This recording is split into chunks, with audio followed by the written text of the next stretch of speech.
So then you learn to dissociate your gut feelings from your intellect. And then you became stupid. In the sense of the inner knowing no longer being available to you. Now, at the extreme case of that, you have people who totally shut down emotionally. The problem with shutting down emotionally is you stop learning. Emotional learning stops when you shut down. So you shut down to protect yourself, but for development, you need vulnerability. Vulnerability from the Latin word vulnerare, to wound. So vulnerability is our capacity to be wounded. And nothing grows when it's not vulnerable. A tree doesn't grow where it's hard and thick. It grows where it's soft and green and vulnerable. A crustacean animal, like a crab, cannot grow encased in a hard shell. To grow, it has to mold, make itself soft and vulnerable. Same with children. When children shut down emotionally, they have difficulty learning, especially from negative experience. So they keep repeating the same stuff over and over again, and despite the negative consequences, they learn nothing from it. And then the adult gets exasperated. I've told him 1,000 times not to do it, and he's still doing it. Well, the proper response is, if you've told him 1,000 times, and he's still doing it, who's got the learning problem here? Clearly what we have to do is we have to find out what's going on for that child. The third way of emotional self-protection is detachment from relationship, and particularly from relationships that threaten you. So a lot of kids detach from adult relationships, and by default, as we point out, Gordon Neufeld and I in our book, Hold On to Your Kids, they connect to other kids. And when that happens, learning also stops. Because for learning, what you need curiosity. But curiosity is vulnerable. When you are curious, you care about something. When you're emotionally shut down, you don't care about anything. It's boring. It doesn't matter. Number one. You also learn from trial and error.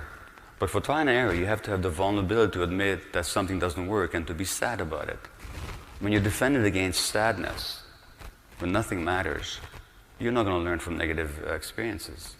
You're not going to try something again. Instead, you're going to say, I don't care. And you just give up. That I don't care of the frustrated child. People learn through attachment. In other words, when you are emotionally attached to somebody, you want to emulate them. You want to be like them. You want to learn from them. Well, that's fine in societies when children are still attached to adults. But what happens in a society when children emotionally are connected to each other so much that they can't bear to be without each other for one moment, and every second that they're not in physically in each other's presence, they have to be testing one another? That's not a technological problem. It's an attachment problem. It also means that they're not learning from the adults who can actually tell them what life is about. They're learning from immature creatures. So these are the consequences of those early adaptive mechanisms on learning. What is required then for the learning capacity of the young human being to really express itself? Well, again, a bit of neurophysiology, if you will. The human being has three fundamental ways to respond to the environment. And these follow an evolutionary ladder, if you will. Our fundamental mode, or at least I should say our most primitive mode, is the reptilian one. And the reptilian brain is our brain stem, low down in the brain. And we share that with reptiles. Now, reptiles being creatures who are cold-blooded, who cannot expend a lot of energy, who have to conserve energy, their method of doing an environmental challenge is to freeze, sink under the water so they don't have to use up too much oxygen, conserve energy. And that's the function of certain brain circuits, which when activated will put us into a freeze mode. That's fine for the reptile. It can be deadly for the human being, and it certainly interferes with learning.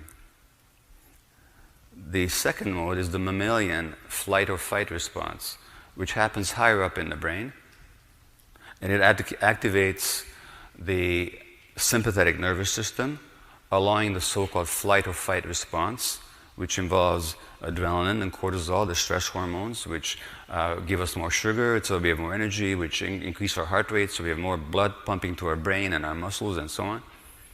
That's all fine. But the problem is that these are both defensive modes. And the human organism can be in defensive mode or growth mode, learning mode, but not both at the same time. So that the mode in which we're in a learning phase, when I'm paying attention to another person, when I'm listening to the message that they're delivering, when my middle ear muscles are activated in such a way as to take in verbal information, when my head turns towards you so I can observe your face and respond to your facial expressions, when I'm taking in and responding to the prosody, the modulation of your voice, that's yet another brain circuit. That's yet another brain circuit. And it activates a totally different set of nerves in a different part of the nervous system. And that's called the social engagement mode. And the nerves that regulate our social engagement behavior are very much connected to the nerves that carry information from our viscera, from our internal organs, and the nerves that at the same time regulate our breathing, our breath, whether it's shallow or deep, whether our airways are narrow or broad, and our heart rate. So again, to go back to what Damasio said about that unity between the internal environment and our capacity to learn, modulated through the emotional apparatus. And that's called the social engagement mode. But to be in a social engagement mode, we have to feel safe. We have to feel emotionally safe. And when we don't feel safe, then either the fees or the flight or fight mechanisms are engaged, and when a child is in that fight or flight mechanism, they can't learn. When we yell at a kid, when we exclude a child, when we isolate them, when we look at them in a harsh way, when we use a tone of voice that expresses our irritation and incomprehension, when we don't understand the child's emotional state so the child feels a lack of attunement with us, we're actually triggering their defensive states. Now, one of the things that mindfulness practice will do, such as we teach kids, is to actually help them regulate their internal states. But surely, as long as they're immature, and given that they're so connected to adults, and children are necessarily dependent on the environment because they're not independent, they're not mature, as long as that's the case, and incidentally, this is the truth for a lifetime, that their emotional states, their visceral states, the heart and lungs, the receptivity of their nerves, their sense of safety depends purely on the environment and largely on the environment. So it's up to us then to provide that emotional safety for them. And that's much more important than the academic learning we're trying to convey. Not that that isn't important, but without that emotional basis to it, it just will not penetrate. And so that our job as educators, as healthcare givers, as psychologists, as parents, as anybody that has anything to do whatsoever with children is primarily and first of all to forget about the, not to forget about them, but to prioritize. And the first priority has to be the absolute emotional security of our children. Thank you.